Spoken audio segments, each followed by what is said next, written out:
Assalamualaikum kawan-kawan, jumpa lagi di channel Meliodas. Kali ini Fuji akan cerita mengenai kebiasaannya suka gesek-gesek gigi atau bruxism ketika tidur guys ya, yang mengakibatkan giginya terkikis.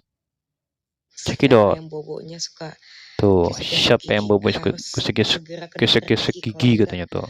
dalam waktu 5-10 tahun gigi kalian bakal pendek, Tuh lama-lama bakal habis pas pendek, masa tua. bakal terkikis tuh Pas guys ya. aku google bruxism itu Tuh, faktornya banyak banget bruxism sih, bisa jadi namanya. karena kebiasaan, bisa jadi Tuh, karena stres, kebiasaan stres katanya tuh guys.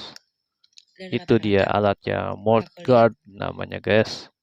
nggak tahu sih ya, Hmm. symptoms ADHD tuh banyak ya. Oh, HCXD juga Bruxism juga begitu ya, nggak tahu sih, takut bruxism. sotoy. Kalau misalnya orang rumah kalian yang kayak gitu, Tuh, lebih baik kalian sadar.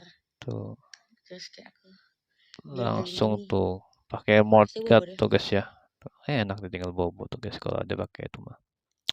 Tuh efek bruxism katanya tuh giginya terkikis makin pendek, makin habis tuh guys ya.